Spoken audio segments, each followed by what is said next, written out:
Halo rekan-rekan film investor.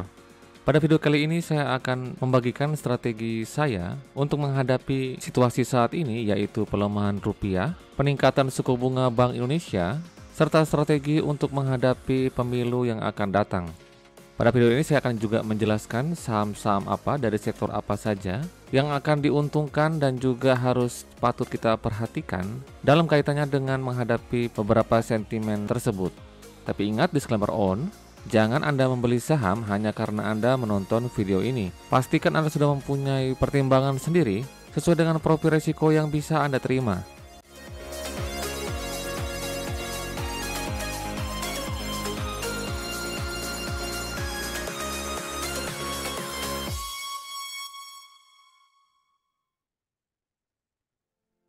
Oke, beberapa hal yang saya ingin sampaikan ya, sharing tentang strategi kita. Jadi, yang pertama itu karena kurs rupiah kita melemah dan diperkirakan, saya perkirakan itu masih dalam range di atas 14.000 ya. Tidak lagi seperti tahun lalu yang bisa ada di bawah 14.000. Jadi saya menyarankan agar kita menghindari saham-saham yang mempunyai hutang dalam dolar itu exposure-nya itu besar. Anda perhatikan, saya memberikan contoh di sini ya. Ini ada sebuah perusahaan properti ya. Dia punya pendapatan dalam rupiah, tetapi dia mempunyai pinjaman dalam dolar Amerika. Jumlahnya sangat signifikan. Pinjamannya dalam dolar ini bahkan itu 80% dari total keseluruhan pinjamannya. Jadi kalau nilai tukar rupiah yang menurun, padahal kan dia mendapat pendapatan dalam rupiah, dia akan membayar pokok hutang dan juga bunganya itu dalam jumlah yang besar ketika dia konversikannya itu dalam dolar. Nah, nanti Anda bisa lihat di laporan keuangannya, nanti beban keuangannya itu akan meningkat. Sehingga di sini Anda harus memperhatikan perusahaan-perusahaan yang punya hutang banyak dalam dolar. Maka itu kenapa saya sangat menyukai itu perusahaan-perusahaan yang hutangnya itu paling tidak lebih baik sedikit deh. Apalagi yang sama sekali tidak mempunyai hutang dalam dolar. Dia punya hutang, is oke lah. Tetapi hutangnya sehat. Kalau hutang dalam dolar baik, tetapi kalau dia punya pendapatan juga dalam dolar, seperti perusahaan-perusahaan pertambangan, itu fair ya. Itu maksud saya itu searah. Jadi ketika pendapatan dalam dolar, dia punya hutang dalam dolar itu matching ya. Nah, tapi kalau pendapatan dalam rupiah, sedangkan hutang dalam dolar, apalagi dalam jumlah yang sangat besar, itu pada akhirnya akan mempengaruhi bottom line-nya. Nah, ini masih untung ya, karena pendapatan lain-lainnya nih meningkat cukup signifikan. Jadi sedikit terbantu. Kalau ini nggak ada, udah pasti ini akan lebih kecil daripada ini. Labanya akan turun. Padahal di saat bersamaan sebenarnya kinerjanya bagus, pendapatannya meningkat, laba brutonya juga meningkat. Tetapi karena ada kenaikan beban keuangan, sehingga menyebabkan kalau tidak ada ini, pendapatan yang lain, ini otomatis akan menurun kinerjanya. Itu yang pertama. Yang kedua, kita harus gini, sebenarnya yang saya katakan menghindari ini adalah kita bisa saja menghindari total atau mengurangi porsinya. Jadi tidak serta-merta kita memusuhi saham-saham yang tadi saya katakan bahwa punya hutang dalam dolar. Yang saat ini saya menyarankan untuk kita coba melihat ya, kalau dalam proses produksinya itu dia memerlukan impor bahan baku dari luar negeri ya, maka kita juga harus lebih selektif untuk saham-saham seperti ini. Seperti di sektor farmasi, petrokimia, elektronika ya. Lalu untuk makanan dan minuman, ini maksud saya yang bahan bakunya itu diimpor dari luar. Ketika kurs rupiah kita melemah, maka mereka harus mengeluarkan dolar yang lebih besar untuk mendatangkan bahan baku, supaya proses produksinya itu dapat berjalan kembali. Nah, ini harus kita perhatikan. Nah, ini. Kita juga harus lebih selektif untuk perusahaan-perusahaan yang membutuhkan pembiayaan tinggi dalam proses bisnisnya, seperti perusahaan-perusahaan manufaktur, teknologi, dan juga properti. Terutama untuk teknologi ya, ini banyak sekali perusahaan yang pembiayaannya tinggi, tidak hanya dalam dolar, tetapi perusahaan-perusahaan ini biasanya hutangnya tinggi ya untuk membiayai bakar uangnya, ya. Padahal di saat yang bersamaan kinerja mereka belum baik. Sehingga kita harus, ini kalau teknologi kalau dalam era suku bunga tinggi, sebaiknya saya sarankan untuk kita hindari perusahaan-perusahaan teknologi. Karena biar bagaimanapun juga investor tidak akan suka dengan perusahaan-perusahaan yang sudah rugi dan hutangnya terlampau tinggi. Ini properti ini maksud saya seperti ini. Ketika era suku bunga tinggi ya, memang permintaan properti mungkin akan sedikit menurun. Karena biar bagaimanapun juga sampai dengan saat ini, sebagian besar dari pembeli properti itu masih menggunakan pinjaman dari bank atau kredit properti, KPR. Sehingga suku bunga yang tinggi bisa saja membuat mereka berpikir kembali untuk mengajukan KPR. Permintaan properti diperkirakan akan turun. Tetapi yang terbaru, properti ini mendapat sentimen pembebasan PPN 100% untuk pembelian rumah di bawah 1 miliar. Padahal sebelumnya kan tahun 2021 juga sempat 100%. Lalu diturunkan pada tahun 2022 hanya setengahnya saja, 50%. Dan pada tahun akhir 2023 sampai dengan nanti 2000, oh ya, kebijakan ini sampai tahun 2024 nanti ya. Ketika ini terjadi pada 2 tahun lalu ya, Anda perhatikan 2021 dan juga 2022, kebijakan ini sedikit banyak sangat membantu perusahaan-perusahaan properti untuk meningkatkan penjualannya. Maka itu pada tahun-tahun tersebut, perusahaan-perusahaan properti walaupun kinerjanya masih tidak terlalu baik ya, tetapi secara umum mencatatkan kenaikan penjualan, yang pada akhirnya laba bersihnya juga naik.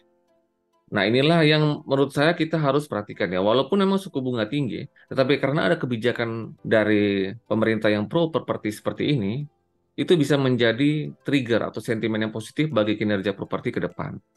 Tetapi saya tetap harus memasukkan sektor properti pada sektor yang harus Anda perhatikan untuk era suku bunga tinggi ya. Perusahaan-perusahaan yang menjual properti yang untuk high end ya, untuk kelas menengah atas, sebenarnya tidak terlalu berdampak pada suku bunga sebenarnya. Kalau tidak tinggi-tinggi amat, penjualan mereka masih bisa terjaga, apalagi dengan sentimen PPN 100% ini. Jadi seperti itu. Nah, ini untuk pemilu ya. Ini kan sudah dapat dipastikan ya, ada 3 pasang calon sampai saat ini. Jadi sudah dipastikan pemilu akan terjadi 2 kali. Jadi tahapan pemilu akan semakin panjang nih.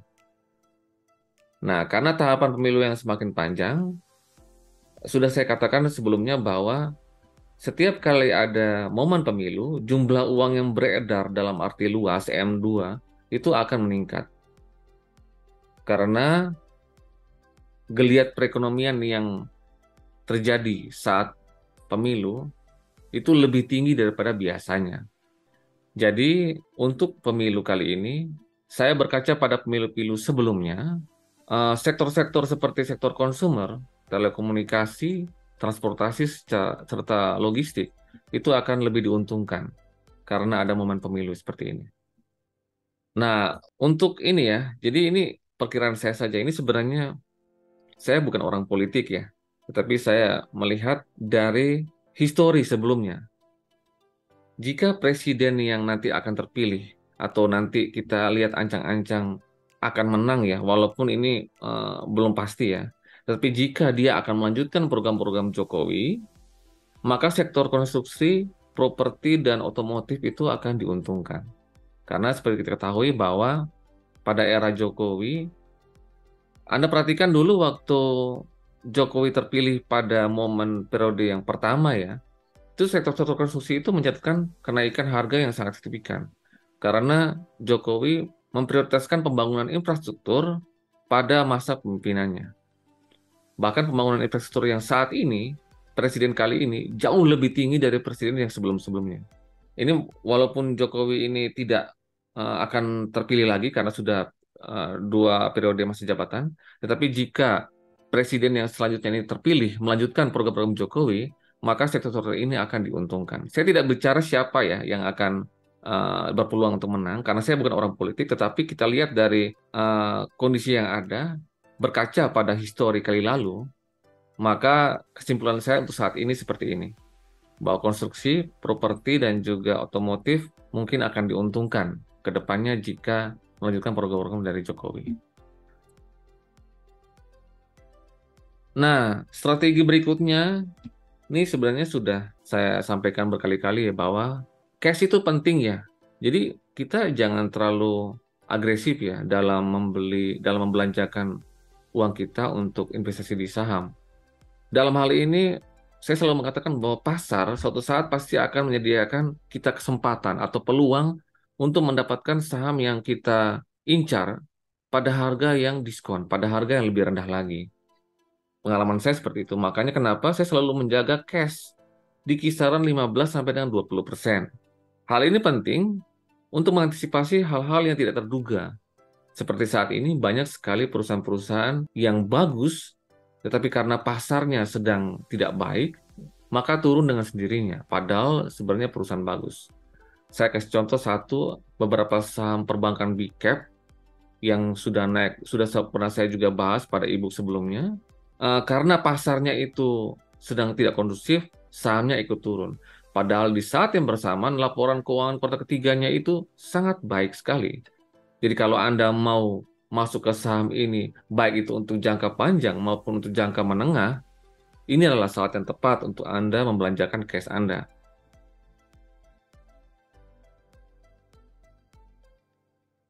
Nah, ini secara lebih spesifik lagi ya.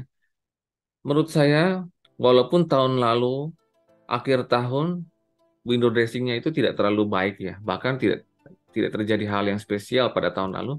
Dan tahun ini juga karena akhir tahun ini itu bertepatan dengan momen pemilu.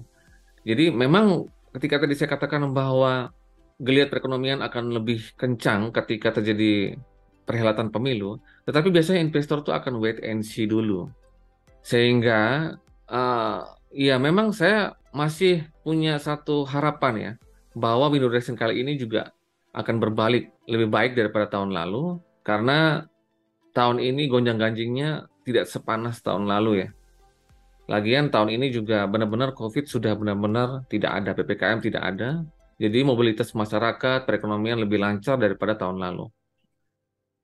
Saya tetap mempunyai strategi untuk membelanjakan cash saya minimal 1 bulan sebelum akhir tahun. Tapi nggak dihabiskan juga. Saya sendiri mempunyai strategi untuk tadi kan 15-20%. Meninggalkan cash saya atau menghabiskan cash saya maksimal itu 10%. Jadi saya masih meninggalkan cash 5% untuk berjaga-jaga. Tapi cash ini akan diturunkan. Nanti ketika window dressing selesai, baru kita melakukan rebalancing dan kita akan mengembalikan posisi cash-nya itu menjadi 15 sampai dengan 20%. Menurut saya strategi itu yang paling tepat untuk cash sampai dengan akhir tahun nanti. Berikutnya, nah ini untuk menanggapi situasi terkini ya, dan juga perkiraan ke depan. Jadi, terutama bagi investor yang punya dana yang besar ya. Kalau untuk investor yang punya dana kecil ya, maksudnya yang besar itu di atas 500 juta, di atas 1 M ya. Saya menyarankan ya untuk semua ya, terutama untuk semua, jangan taruh semua dana kita itu pada saham saja. Nah, terlebih secara khusus lagi, pembagian porsinya itu seperti yang terlihat di layar ini. Terlihat di slide Anda perhatikan ya. Ini untuk menanggapi situasi yang saat ini. Jadi, karena pasar modal kita sedang masuk angin ya, tidak terlalu kondusif, maka saya sarankan untuk 50% dana kita itu kita tempatkan di emas kalau enggak ori. Emas cukup baik karena dalam situasi dunia yang sedang gonjang-ganjing ya, sedang banyak sekali peperangan, ada muncul ketidakpastian, maka yang dicari itu adalah emas sebagai safe haven. Nah, kalau ori ini yieldnya cukup menarik. Dan di sisi lain juga, ini yang tadi seperti saya katakan bahwa investor di Amerika juga sedang mencari obligasi pemerintahnya. Karena biar bagaimanapun juga, walaupun yieldnya kecil, dalam artian kecil untuk kita yang biasanya 15, 10%, 20% keuntungan yang kita mau incar, tetapi itu memberikan kita jaminan kepastian yang aman. Karena selama masih negara itu berdiri, maka sudah otomatis bunga kupon obligasi pemerintah kita pasti akan dibayarkan. Dan ketika bunga obligasi itu, ori kalau nggak salah yang terbaru itu 6%, 6,2 ya. Itu cukup lumayan signifikan membantu portofolio kita dalam pasar yang gonjang-ganjing. Sedangkan inflasi kita 2,8. Jadi kita masih menang melawan inflasi. Jadi saya sarankan 50% portofolio kita. Ini saya ilustrasikan ya, jadi kita punya dana 100 juta, kita tempatkan 50 juta di emas atau ori, 50%. Nah, baru sisanya 50% kemudian kita tempatkan di saham. Nah, di sini saya mau membagi juga, yaitu kita tempatkan di angka yang lebih sedikit ya untuk core stock atau saham jangka panjang. Ya, tapi kita main yang agak lebih besar sedikit, 30% untuk saham jangka menengah dan juga jangka pendek. Anda di sini bisa memanfaatkan momen untuk jangka pendek di sini bukan untuk harian ya, tetapi bisa jadi bulanan atau bisa jadi setiap kuartalan Anda melakukan rebalancing. Karena memang portofolio posisi pasar modal kita sedang naik turun, jadi kita bisa memanfaatkan untuk swing trading. Jadi seperti itu. Tetapi bukan untuk harian ya, apalagi jam ya, yang judi-judi saham, tetapi untuk dalam jangka menengah maupun jangka pendek dalam hitungan kuartalan atau bulanan. Jadi seperti itu. Nah, untuk strategi portofolio yang untuk menanggapi yang terbaru ya, tadi saya sampaikan bahwa sektor consumer ya, ini tempatnya porsinya yang paling besar saat ini ya. Saya melakukan perubahan ya dalam sektor-sektor yang menjadi unggulan saya di tahun 2023 ini.